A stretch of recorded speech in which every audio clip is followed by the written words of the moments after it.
ধর, এবার দেখ কি করি।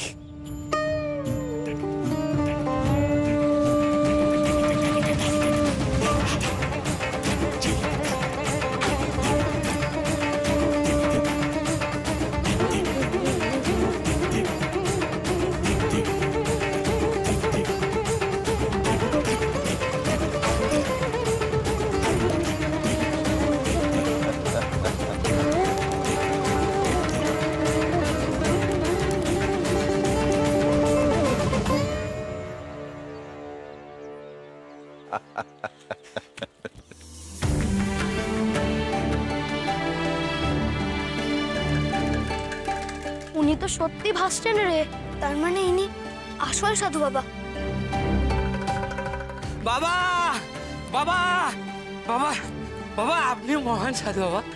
আপনার কথা মতো আমার ভাই আবার হেঁটে চলে বেড়াচ্ছে।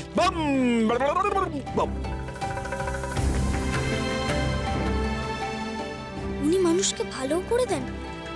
সাধু মহারাজ যে বলেছিলেন সেবা ধর্মের কথা, ইনি তার মানে সেবা ধর্ম পালন করেন।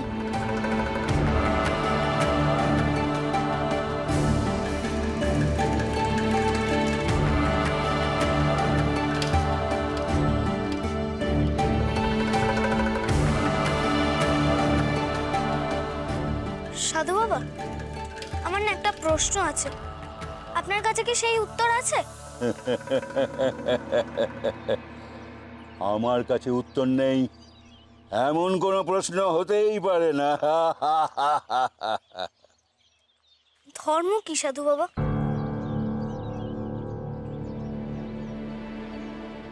ধর্ম বিরাট ব্যাপার। ধর্ম কি তুচ্ছ ব্যাপার রে বেটা? ধর্মের জন্যই তো রোজ সূর্য ওঠে, অমাবস্যা পূর্ণিমা হয়, জোয়ার ভাটা হয়। ধর্ম না মানলে মানুষজন নরকে যায়। আমি আপনার কথা কিছু বুঝতে পারছি না সাধু বাবা। আমাদের তো মাস্টারমশাই পড়িয়েছেন যে পৃথিবী নিজের কক্ষপথে ঘুরতে ঘুরতে সূর্যকে প্রদক্ষিণ করে, তার জন্য দিন রাত হয়। এর সাথে ধর্মের সম্পর্ক কি সাধু বাবা? কে বলে এই কথা? অবিশ্বাসী, তুমি মূর্খ। তুমি তর্ক করো একজন সাধুর সঙ্গে। জানো এই তর্কের জন্য আমি তোমাকে ভস্ম করে দিতে পারি।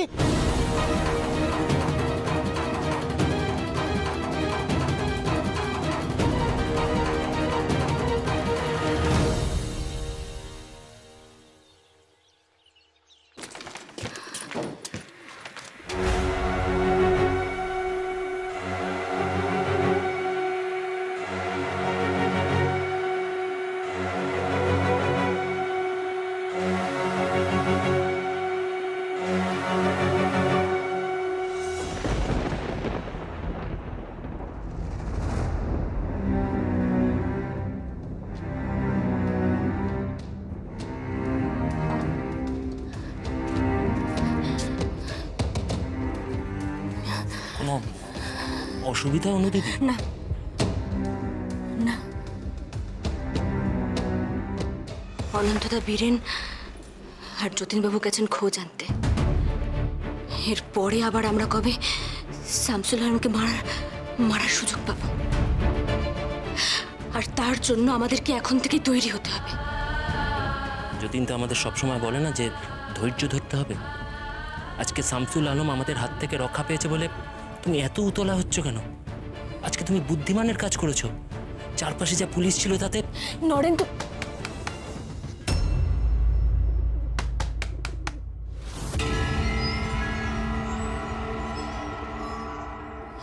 যতীনবাবু, আপনারা এসে গেছেন। আপনার মামা কি বলল? মামার সাথে কথা হয়েছে, আমাদের আরো ভালো করে আটঘাট পেতে প্রস্তুত হতে হবে। আলিপুর ষড়যন্ত্র মামলার বিবৃতি তৈরির কাজ চলছে। সেই কারণে শামসুল আলম বিচারপতি অ্যাটর্নির সাথে দেখা করতে আসবে 24 তারিখে। 24 তারিখ? এই 24 তারিখ আমাদের দিন। এই দিনটা আমাদের কাজে লাগাতেই হবে। এই দিন আমরা সবাই কোর্টে যাব। হ্যাঁ বীর, আমরা সবাই কোর্ট চত্বরে যাব, আর কোর্ট চত্বরে আশেপাশে রাস্তাঘাটও দেখে নেবো যাতে পালানোর সময় অসুবিধা না হয়। কোথায় পালাবে তোমরা?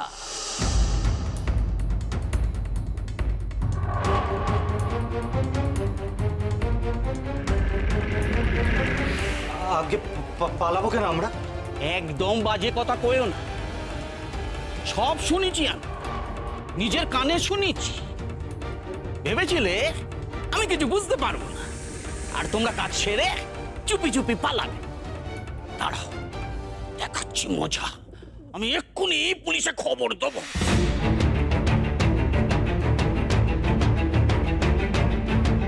কেন পুলিশ কেন? কি করেছি আমরা? এইভাবে তীরে এসে তরি টুপবে অনন্তদা?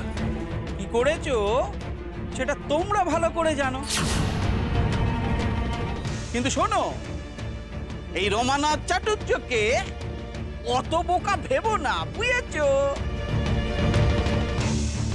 দরকার পড়লে এখানে হাত পা বেঁধে রেখে দেবো 24 তারিখ মধ্যে।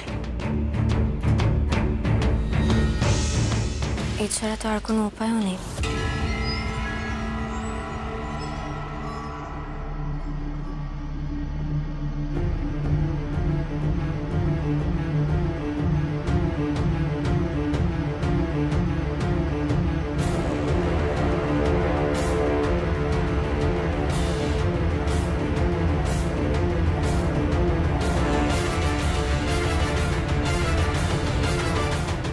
ভেবেছিলে পিসুমশাই ডাক্তার দেখানো হয়ে যাবে আর তোমরা সব চুপি চুপি পালাবে। এই তো আমার প্রথম থেকেই সন্দেহ হয়েছিল। বেঈমান, সব বেঈমান। না না, আপনি ভুল বুঝছেন। পিসেমশাই সুস্থ না হওয়া পর্যন্ত যাতে কেউ না পালায়, আমরা সেই কথাই বলছিলাম। জানা আছে, সব জানা আছে আমার, কোনো কথা নেই। কালই অগ্রিম ভাড়ার টাকা আমার চাই, বুঝেছো? না হলে সকলকে বের করে দেবো।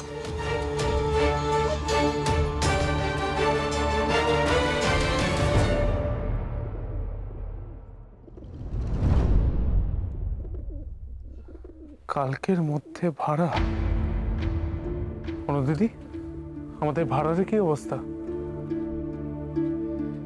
যতীন বাবু, এত টাকা হবে না। কি উপায় এখন?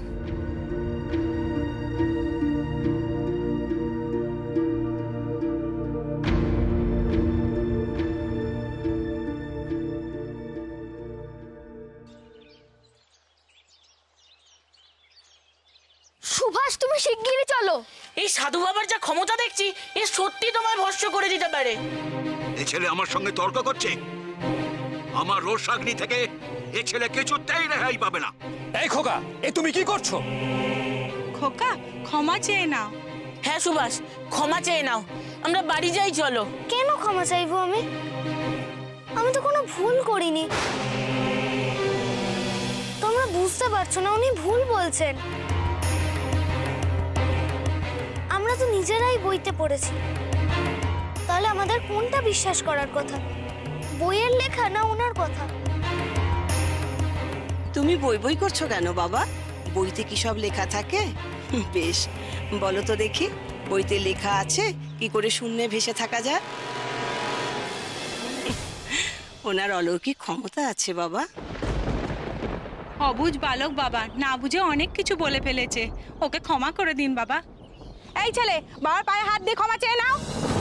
ওর এত সাহস হয় কি করে আমাকে অপমান করা? বিশ্বাস করুন, আমি আপনাকে অপমান করতে চাইনি। আমাদের শিক্ষক যা শিখিয়েছেন তার সাথে আপনার কথার কোনো মিল না খুঁজে পেয়ে আরো ভালো করে জানতে চেয়েছি। অপরাধ নেবেন না, দয়া করে আমাকে একটু বুঝিয়ে বলুন ধর্ম কি।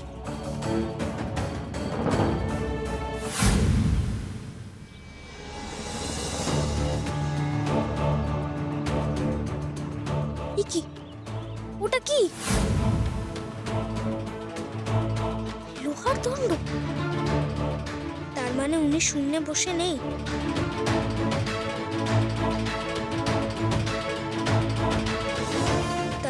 সাধু বাবার শূন্যে বসে থাকার রহস্য এই কাপড়ের তলায় লুকিয়ে আছে। এসব মিথ্যে, তার মানে উনি সকলকে ঠকাচ্ছেন আর সকলে ওনাকে।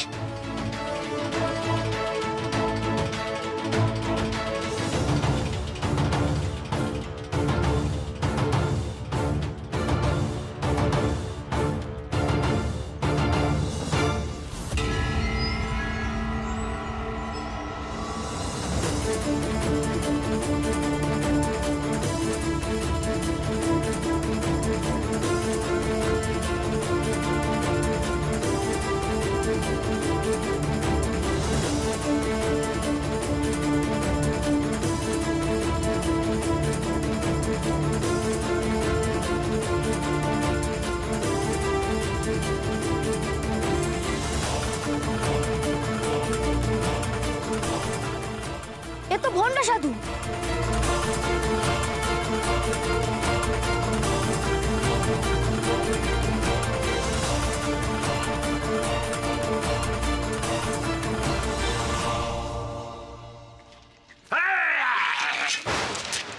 এত সাহস তোর? চালাক ভাবিস তুই নিজেকে? এর শাস্তি তোকে পেতেই হবে, শান্তি পাবি না তুই। মূর্খ ছেলে, আমার সাপের ক্ষমতা তুই জানিস না। কিসের ক্ষমতা আপনার? আপনি তো সবাইকে মিথ্যা কথা বলেন। আপনি তো শূন্যে ভাসছিলেন না, মাটিতে পোতা এই লোহার লাঠির সাথে আপনার বসার আসনটা জোড়া আছে। ওনারা সবাই আপনাকে বিশ্বাস করেছিল, কিন্তু আপনি সবাইকে ঠকিয়েছেন।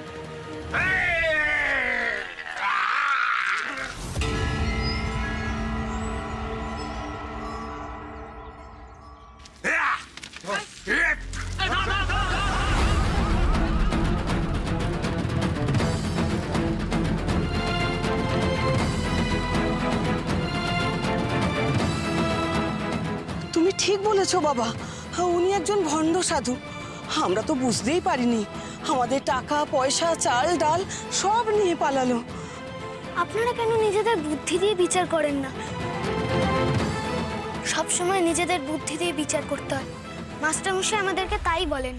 তুমি ঠিক বলেছো বাবা, ভাগ্যিস তুমি ছিলে, আমরা তো কিছু বুঝতেই পারিনি, না হলে আরো কত টাকা পয়সা চাল ডাল সব চলে যেত। সুভাষ, তুমি কি করে বুঝলে উনি সত্যি নন? ওই লোহার দণ্ডটা হঠাৎ আমার চোখে পড়লো, তাই টের পেলাম।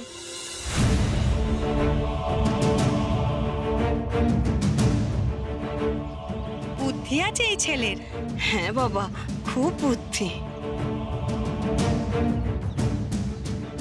ইনিও তার মানে বলতে পারলেন না ধর্ম কি। তবে কে বলে দেবে আমায়?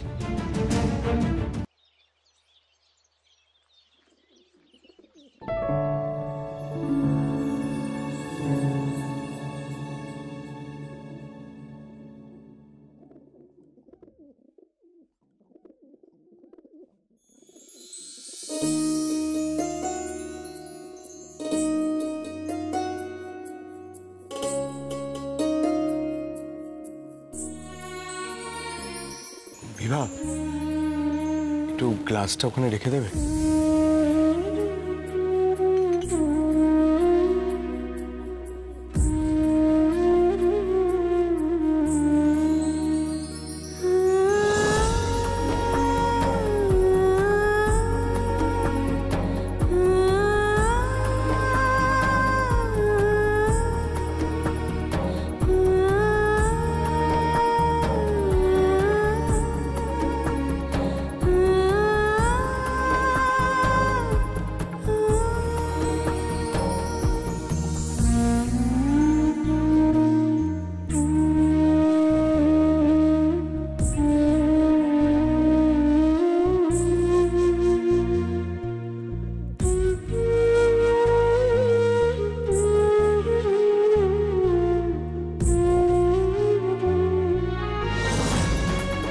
তো রাগ সত্ত্বেও বইটা ঠিক কিনে নিয়ে এলেন,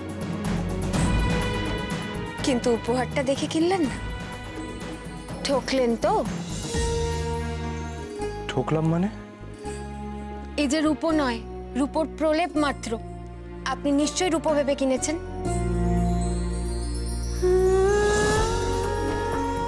এতক্ষণে উনি নিশ্চয়ই ওনার আইনি পরীক্ষার ফলাফল হাতে পেয়ে চিঠিও লিখে ফেলেছেন।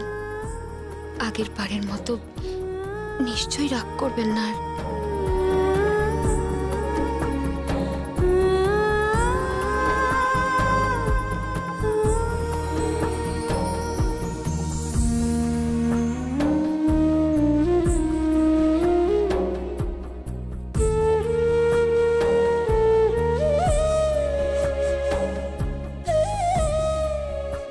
আমাকে এখন চিঠির জন্য 3-4 দিন অপেক্ষা করতেই হবে। পরীক্ষার ফল কেমন হলো কি জানি। আসুন আসুন, অসুবিধা হবে না। আপনারা কাগজপত্র জমা দেওয়া শুরু করুন, আমি দেখছি কিভাবে জমিটা ছাড়ানো যায়। জানকীনাথ বসুর নামে একটা চিঠি আছে। হ্যাঁ বলুন। আমি জানকীনাথ বসু। কিসের চিঠি? আমি সুভাষের স্কুল থেকে আসছি, শুভেন্দুবাবু এই চিঠিটা পাঠিয়েছেন।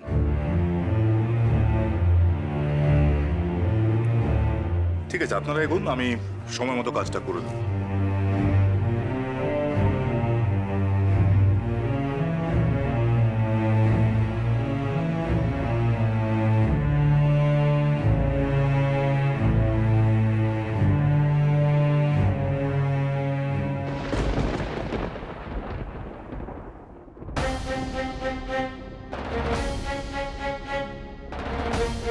প্রভা, প্রভা,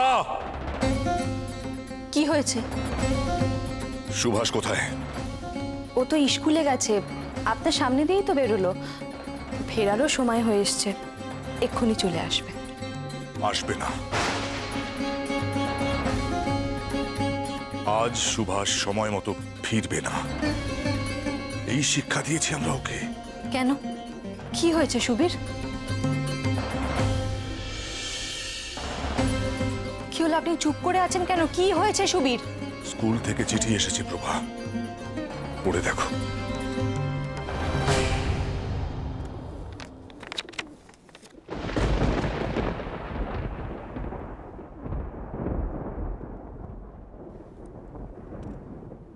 সুবি স্কুলে যাচ্ছে না?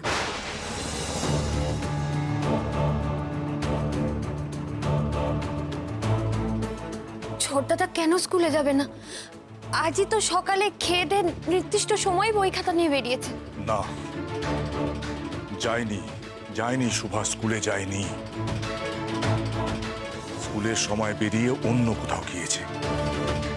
মাস্টার মশাই নিজে চিঠি লিখেছেন। একজন শিক্ষক মিথ্যে চিঠি লিখবেন না নিশ্চয়ই। প্রভাস, সুভাষ তার মানে বাড়ি থেকে মিথ্যে কথা বলে বেরিয়েছে।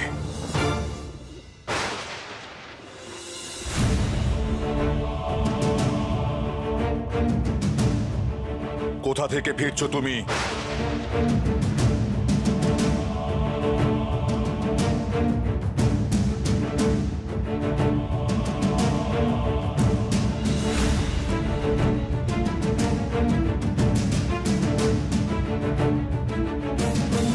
আমি জানতে চাইছি কিছু, উত্তর দাও সুভাষ, কোথায় গিয়েছিলে তুমি? মাথা উঁচু করো, আমার দিকে তাকাও। স্কুল থেকে নিশ্চয়ই অকারণে চিঠি আসেনি। একজন শিক্ষক নিশ্চয়ই মিথ্যে কথা বলবেন না তোমার নামে।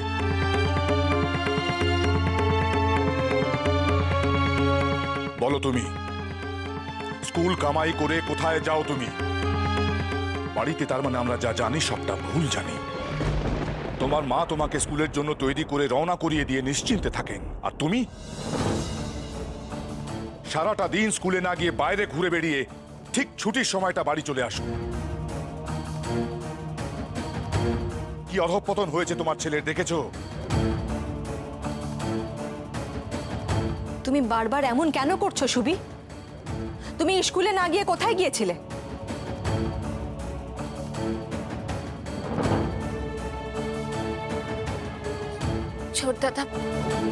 ছোট দাদা বলো না, কোথায় গিয়েছিলে তুমি? বাবা মা তো তোমায় কিছু জিজ্ঞাসা করছেন, বলে দাও না তাদের। ওকে ছেড়ে দাও মেজো বৌমা। সুভাষ, তোমার মা বৌদিদি কিছু জিজ্ঞেস করছেন তোমাকে, আর তুমি চুপ করে আছো।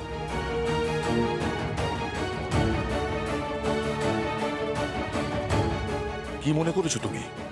তুমি চুপ করে থাকলেই পার পেয়ে যাবে। স্কুল থেকে যখন চিঠি এসেছে আমাকে তো যেতেই হবে। বলে দাও কোন মুখ নিয়ে দাঁড়াবো আমি? আজ তোমার মেজদাদার আইন পরীক্ষার ফল প্রকাশ হয়েছে, আর তোমার জন্য স্কুল থেকে নালিশ করে চিঠি আসছে। চিঠিতে এমনও লেখা যে তুমি স্কুলের পড়া পারছো না। কি চাইছো তুমি? ভবিষ্যতের কথা একবারও ভেবেছো? এই জন্য আমি অনেক আগে বলেছিলাম বাবা জানকী, যে সবসময় ছোটদের শাসন করলেই হয় না। যারা ছোটদের আশকারা দেয়, প্রয়োজন হলে মাঝে মধ্যে তাদেরও শাসন করা দরকার।